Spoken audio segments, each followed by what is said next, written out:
Assalamualaikum warahmatullahi wabarakatuh.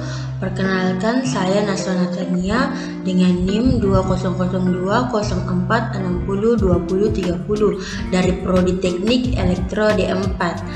Baik, di sini saya akan mengerjakan tugas dari dosen saya, di mana tugas saya yaitu merangkai dan mensimulasikan rangkaian direct control menggunakan aplikasi FluidSim.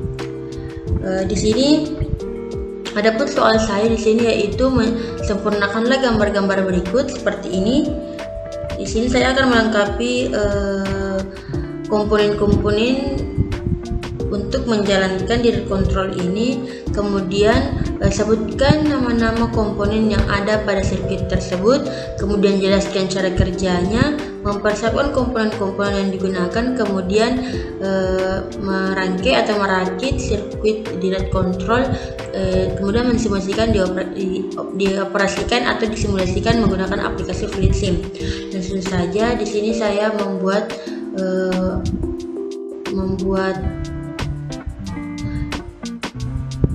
rangkaiannya. Di sini saya mempersiapkan komponen-komponennya seperti ini. Yang pertama itu saya menggunakan double acting cylinder. Di sini double acting cylinder merupakan silinder pneumatik yang memiliki dua output yang dihasilkan dari gerakan maju mundur dan pistonnya.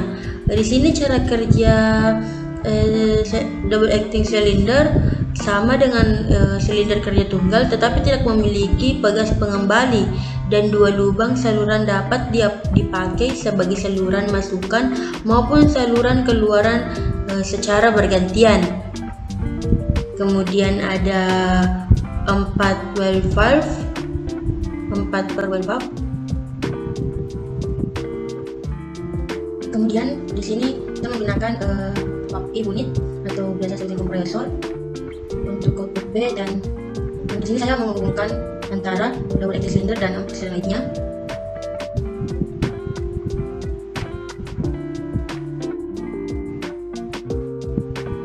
Di sini saya menambahkan tank untuk tank seperti ini. Nah, seperti inilah rangkaian sistem hidroliknya untuk direct control. Di sini kita atur untuk samping sini kita menjadikan seperti internet, kemudian memberikan menu seperti ini. Oke, dan kita menamakan di sini sebagai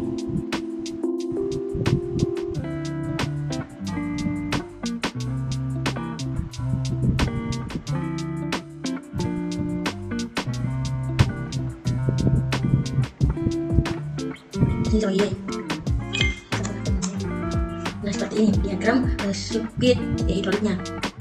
Lalu saya membuat diagram sirkuit elektriknya atau pengontrolnya. Di sini saya menggunakan 24 volt dan 0 volt. Kemudian satu push button sebagai tombol start dan valve solenoidnya. Kita langsung hubungkan begini. Seperti ini. Di sini kita namakan Y, kemudian ini S itu sebagai tombol start push button. Nah, seperti ini. Langsung saja kita mensimulasikan. Sini. Baik.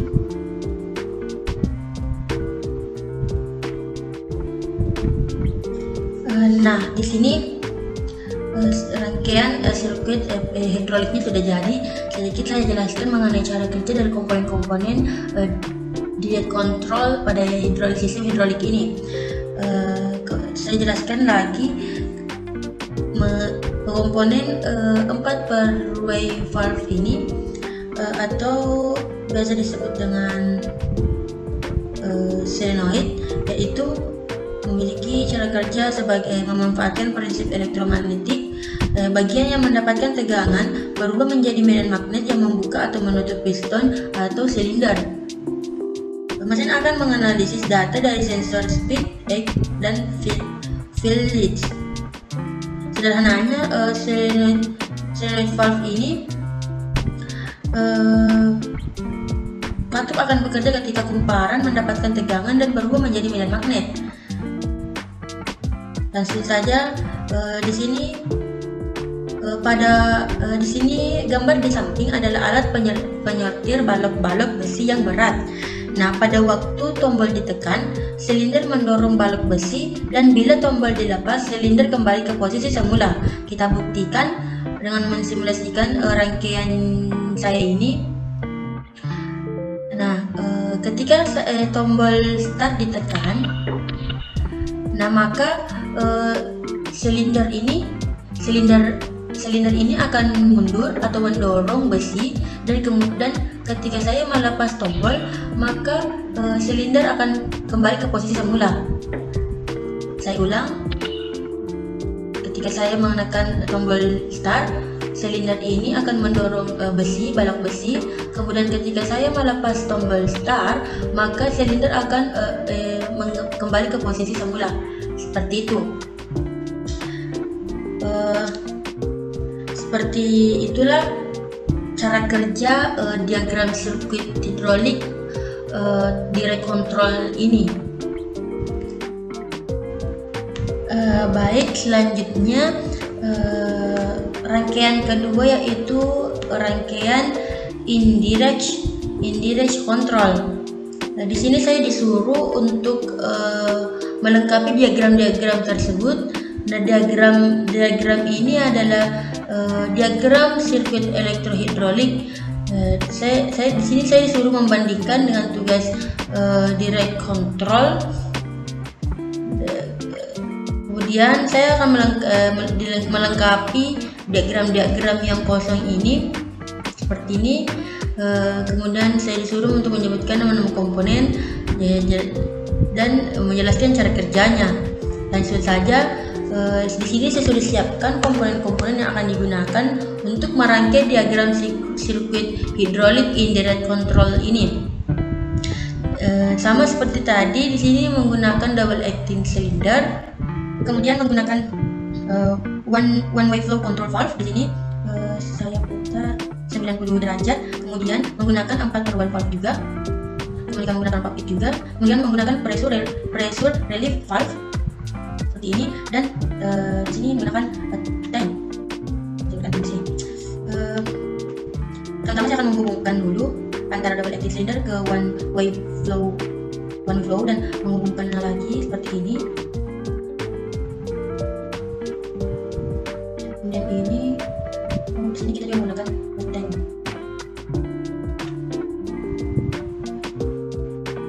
Di sini menggunakan tank. Nah, kemudian manometer. Di sini manometernya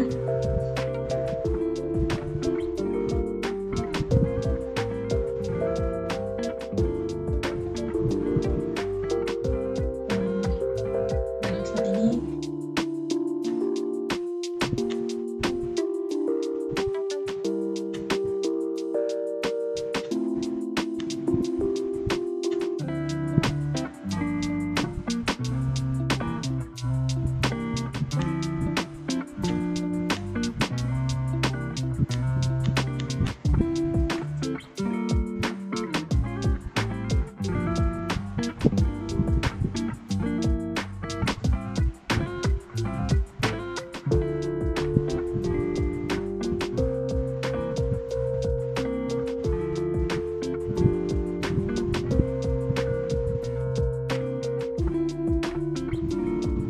Seperti ini.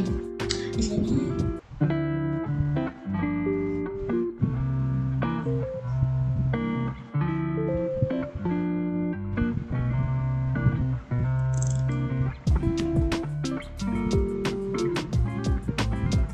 seperti inilah rangkaian diagram sirkuit hidroliknya. Kemudian kita akan merangkai diagram sirkuit elektriknya atau kontrolnya, sama dengan rangkaian direct control. Sini menggunakan beberapa volt dan 0 volt, kemudian push button dan relay, dan juga max switch dan valve ceramic seperti ini. Kita hubung.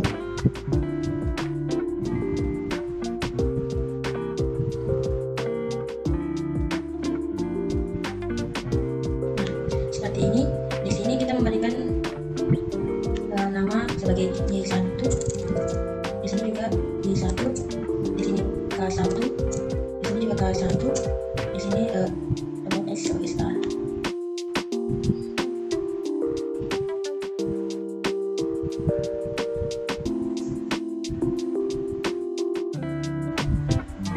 Nah, seperti ini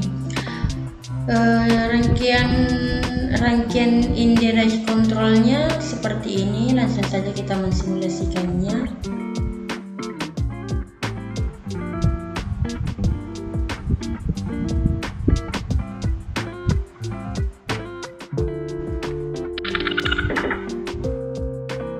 Nah, di sini saya disuruh membandingkan dengan tugas direct control, di mana direct control bekerja ketika pada waktu tombol ditekan, silinder mendorong balok besi, dan bila tombol dilepas, silinder kembali ke posisi semula.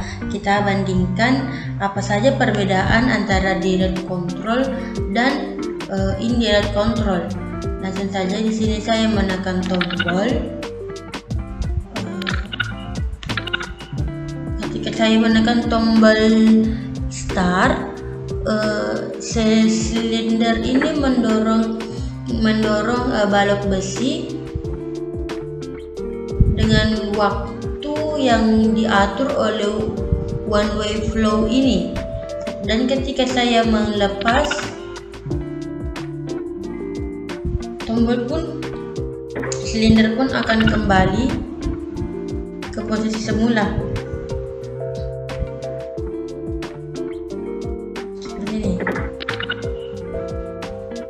Jadi di sini diatur oleh waktu yang telah ditentukan, berbeda dengan direct control. Direct control itu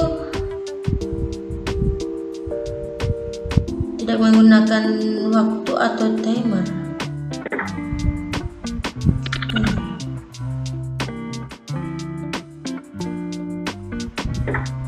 Jadi itulah perbandingannya. Jadi perbandingannya, direct control tidak menggunakan timer atau waktu atau one way flow, sedangkan rangkaian indirect control menggunakan one way flow.